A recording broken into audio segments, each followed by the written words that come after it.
So a neighbor of yours advised that she had been seeing the unknown woman, who's the defendant, presumably, letting her dog gnaw and claw at the tree. Right. So it's someone else. It was after that incident, after the first incident, okay, I heard her from my bathroom window. And I looked out. I was not dressed. I was in the shower. And she was actually calling the dog, hitting on the tree to encourage it to bite it. I never saw anything like this in my life. So, ma'am, have you ever let your dog chew on bark? No. Never. Jumping, yes. What do you mean jumping? Jumping on the tree, because when he sees a squirrel, he just gets excited and he runs and jump on the tree. Okay, so has your dog ever jumped on her tree? Yes, ma'am, but didn't make that hole. I do have a question about the damage to your tree, ma'am, because I'm trying to understand. This is pretty high up for a dog to be chewing. Can y'all throw this picture up, please? I've been putting stuff on the tree, which now I find out is dangerous. What do you spray on the bark? It's well, the arborist first told me to put tree coat on it to try to help the tree heal, so I didn't have to take the tree down, which would have been devastating. So this has been going on over a 2-year period. My dogs are very friendly, and I understand. But hey, ma'am, everybody's not a dog person. I understand. Yeah, you got to be careful, because this could have been worse than just chewing on bark. Your dogs can actually hurt people. And apparently your dogs have bitten at least 2 people that went unreported. That's what you said in a police report. It was a different dog, yes, correct. That you had to put down. Yes. Yes.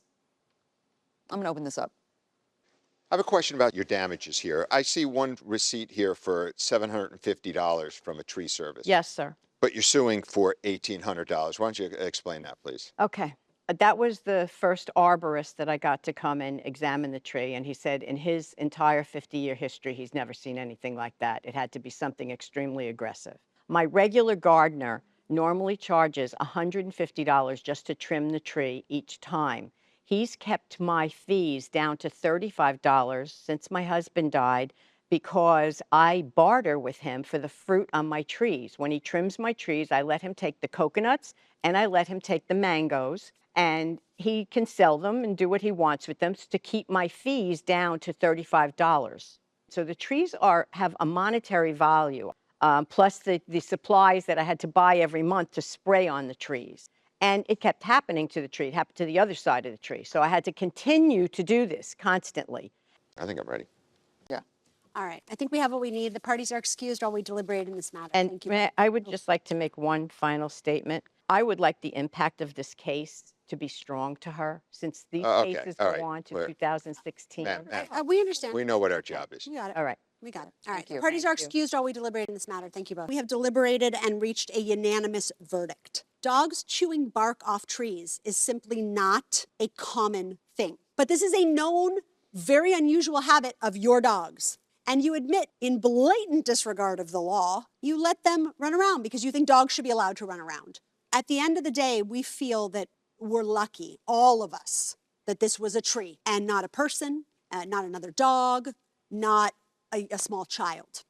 We do find that you're liable here, Ms. Schulman. We believe that, Ms. DiLorenzo, you've met your burden of proof with respect to liability, that it is more likely than not that it was your dog that caused this damage.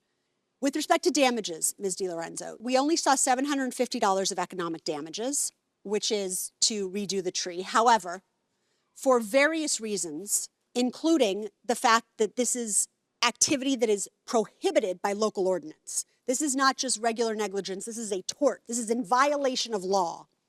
And the fact that this did damage to your property, it's unsightly. We're going to double the plaintiff's damages of $750 to $1,500 for punitive purposes. Ms. Schulman, the best we can say is, I know how much you love your dogs, but you have to be careful. And I hope that they are always on a leash from here out and that nothing worse than this ever happens. So judgment in favor of the plaintiff for $1,500, and we wish you both the best.